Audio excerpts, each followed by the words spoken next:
Hello guys, welcome to my YouTube channel Raj Ayurveda. आज हम बात करेंगे डायबिटीज के बारे में। डायबिटीज एक ऐसी बीमारी है जिसको कंट्रोल तो किया जा सकता है, लेकिन जड़ से खत्म नहीं किया जा सकता। तो क्या सच में डायबिटीज को जड़ से खत्म नहीं किया जा सकता? तो इसके बारे में आज हम बात करेंगे। तो अब हम बात करते हैं डायबिटीज के प्रकार के बारे में। डायबिटीज टू टाइप की होती है। डायबिटीज फर्स्ट है, उसमें क्या होता है कि बॉडी में इंसुलिन सफिशिएंट मात्रा में नहीं बनता है, क्योंकि जो पेंक्रियाज की बीटा सेल है उनकी डेथ हो जाती है। उसकी वजह से प्रॉपर अमाउंट में इंसुलिन सीक्रेट नहीं हो पाता है।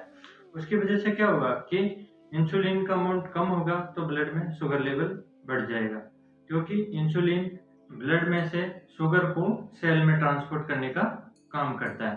तो जब इंसुलिन ही कम होगा तो ब्लड में शुगर ऑटोमेटिक बढ़ जाएगा। अब जो टाइप फर्स्ट है उसको फैमिलियर भी माना गया है, मतलब एक जनरेशन से है दूसरी जनरेशन में जा सकता है, इसको हम रोक नहीं सकते। लेकिन यह टाइप फर्स्ट है 10% लोगों को देखने में। अब हम बात करते हैं डायबिटीज टाइप 2 के बारे में। इसमें क्या होता है कि इंसुलिन तो सफिशिएंट अमाउंट में रहता है बॉडी में, लेकिन इंसुलिन के प्रति रेजिस्टेंस डेवलप हो जाता है बॉडी में। अब हम बात करते हैं कि इंसुलिन रेजिस्टेंस डेवलप क्यों होता है हमारी बॉडी में। तो जो हम फूड इंटेक करते हैं उसके 3 कंपोनेंट होते हैं, कार्बोहाइड्रेट, प्रोटीन और फैट। अब जैसे कार्बोहाइड्रेट हमारी बॉडी में जाएगा, शुगर में कन्वर्ट होगा। अब शुगर पेट से ब्लड में तो आसानी से चला जाता है, लेकिन उसको ब्लड से सेल में जाने के लिए कैरियर की आवश्यकता होती है। तो इंसुलिन कैरियर का काम करता है। अब हम बात करते हैं कि ये बॉडी में रेजिस्टेंस डेवलप क्यों होता है। तो होता क्या है कि हमारी बॉडी में जैसे हम कार्बोहाइड्रेट अधिक इंटेक करेंगे, ज़्यादा मात्रा में कार्बोहाइड्रेट खाएंगे, तो उससे ब्लड में शुगर लेवल बढ़ेगा। शुगर लेवल बढ़ेगा तो इंसुलिन उसको लेके सेल में जाएगा। तो सेल को एक लिमिट तक तो ले लेगी शुगर को। इंसुलिन का काम करता है कि शुगर की बोरी को उठा के सेल में डालने का काम करता है, लेकिन सेल की भी एक लिमिट होती है कि वो एक लिमिट तक ही शुगर को लेगी। उसके बाद क्या करेगी, वो रेजिस्टेंस चालू कर देगी उसका शुगर का, कि इंसुलिन को बोलेगी कि अब और शुगर मत लाओ सेल में। लेकिन क्या है कि इंसुलिन थोड़े गुंडे टाइप का है, तो वो क्या करेगा, पेंक्रियाज के पास जाएगा और अपने 10 दोस्तों को और लेके आएगा, मतलब साथ में 10 इंसुलिन और लेके आएगा। फिर क्या करेगा, 10 इंसुलिन, आप ये सारे इंसुलिन मिलके शुगर को यहाँ से उठाएंगे ब्लड में से और सेल में जोर जोर से ठूस के भरेंगे। अब सेल जो है अपने रेजिस्टेंस को और डेवलप करेगी, मतलब रेजिस्टेंस और ज़्यादा चालू कर देगी। वो और मना करेगी कि तुम अब ब्लड से शुगर को मत लेके आओ।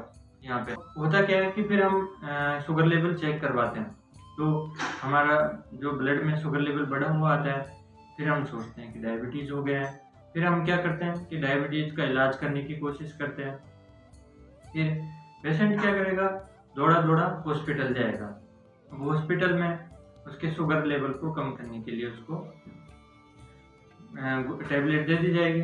अब अगले फिर हम वही कार्बोहाइड्रेट इंटेक करेंगे, ब्लड में शुगर लेवल बढ़ेगा, हम छोटी सी टैबलेट खा लेंगे, फिर उससे ब्लड में शुगर लेवल कम हो जाएगा, क्योंकि टैबलेट क्या कर रही है, इंसुलिन को बढ़ा रही है, मतलब पेंक्रियाज को स्टिमुलेट कर रही है। वहाँ से अधिक इंसुलिन सीक्रेट होंगे।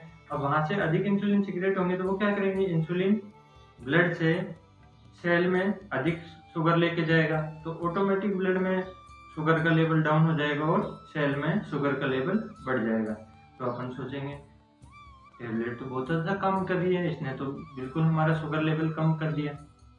लेकिन ये परमानेंट सॉल्यूशन नहीं है। इससे कुछ टाइम के लिए, जब तक आप गोली खाते रहोगे तब तक आपके ब्लड में शुगर लेवल कम हो जाएगा, और लेकिन सेल में ये शुगर लेवल बढ़ता जाएगा। इसकी वजह से क्या होगा कि आपको कई सारी कॉम्प्लिकेशन पैदा होती जाएगी बॉडी में।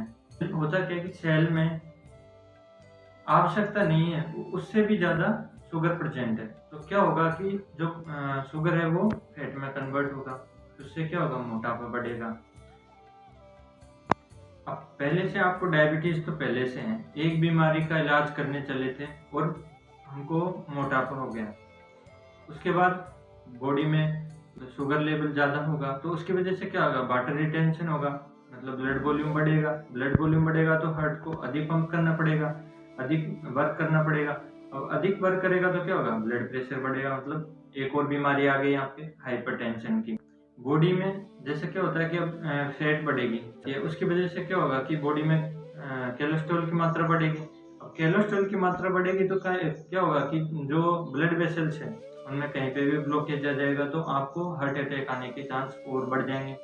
तो आपको एक बीमारी सही करने के चक्कर में इतने सारे कॉम्प्लिकेशन पैदा हो गए कि जीना ही दुर्लभ हो जाता है। जब तक आप टैबलेट खाते रहोगे आपकी बॉडी में शुगर लेवल कम होता रहेगा, लेकिन ये परमानेंट सॉल्यूशन नहीं है। इसका परमानेंट सॉल्यूशन क्या है, तो हमको क्या करना है कि इंसुलिन है, टैबलेट की वजह से बढ़ जाता है, वो शुगर लेवल को कम कर देता है। लेकिन हमें क्या करना है, फूड में कार्बोहाइड्रेट इंटेक को कम करना होगा, क्योंकि कार्बोहाइड्रेट कम होगा तो ब्लड में ग्लूकोज शुगर लेवल कम होगा।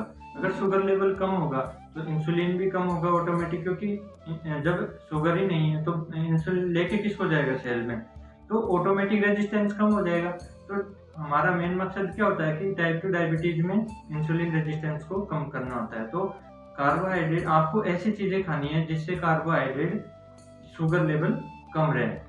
यदि आप एक डायबिटीज पेशेंट हो तो आपके लिए एक महत्वपूर्ण बात बता देता हूँ कि आपके लिए डाइट बहुत मायने रखती है कि आपने रात को खाने में क्या खाया है, सुबह समय पे नाश्ता किया है नहीं किया है। क्योंकि रात को अगर कार्बोहाइड्रेट इंटेक ज़्यादा होगा तो ब्लड में ऑटोमेटिक शुगर लेवल बढ़ जाएगा। तो आपको क्या करना है कि ऐसी डाइट लेनी है जिससे बॉडी में जितनी शुगर की आवश्यकता है उतनी ही शुगर लेनी चाहिए। इससे अधिक अगर मात्रा में लोगे तो आपको यह समस्या बढ़ सकती है। अब देखिए, डायबिटीज के पेशेंट को दो चीज़ों का ध्यान रखना जरूरी होता है, एक तो नॉलेज और एक डिसिप्लिन। अब नॉलेज किसकी रखनी है आपको, डाइट की। मतलब डाइट की क्वांटिटी, क्वालिटी और टाइमिंग का आपको विशेष ध्यान रखना है। क्वालिटी से मतलब है आपको अच्छी कुकिंग वाली डाइट लेनी है। क्वांटिटी मतलब जितनी मात्रा में आपको चाहिए उतनी मात्रा में आपको लेना है। टाइमिंग जैसे सुबह और शाम के खाने में आपको बराबर का टाइम रखना है। डिसिप्लिन की बात करते हैं। अब डिसिप्लिन में क्या होता है कि आपने अभी शाम को तो खा लिया, पेट भर के आराम से जोर जोर से ठूस ठूस के खा लिया, या फिर आपने सुबह नाश्ता नहीं किया और मेडिसिन टाइम पे नहीं ली, बॉडी में ऑटोमेटिक शुगर लेवल बढ़ जाएगा। तो देखिए, अब आपको डायबिटीज को जड़ से खत्म करने के लिए क्या करना होगा, क्योंकि जड़ से खत्म करने के लिए हमें हमारा मेन मोटिव है कि इंसुलिन रेजिस्टेंस को कम करना है। तो इंसुलिन रेजिस्टेंस को हम कम कर सकते हैं, जैसे मोटापा कम कर सकते हैं, क्योंकि मोटापा कम होगा तो फैट डिपोजिशन नहीं होगा। ये एक मेन फैक्टर है कि जिन व्यक्तियों ने अपना वजन 10 से 15 किलो कम किया है उन लोगों में डायबिटीज की समस्या बहुत नॉर्मल कंडीशन पे आ गई है।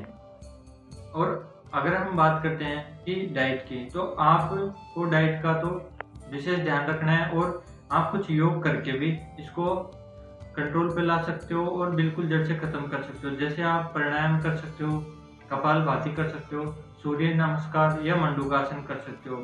और सुबह सुबह आप वॉकिंग पे जाइए और आप ज़्यादा मीठा नहीं खाएं। आपको जैसे क्या करना है, सुबह सुबह करेले का जूस या फिर टमाटर का जूस, और आप मेथी को रात को भिगो दीजिए और उसके पानी को भी आप सुबह सेवन कर सकते हो। इससे भी आपको काफ़ी राहत मिलेगी।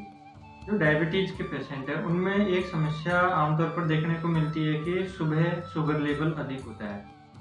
तो आपको क्या करना है कि शाम को कम कार्बोहाइड्रेट वाली चीज़ें खानी है और सुबह समय पर नाश्ता करना चाहिए। आप डायबिटीज पेशेंट में सुबह का नाश्ता सबसे मायने रखता है। तो आप इन चीज़ों का ध्यान रखिए, एक्सरसाइज करिए, योग करिए, आसानी से आपकी डायबिटीज बिल्कुल 0 लेवल पर आ जाएगी। Thank you.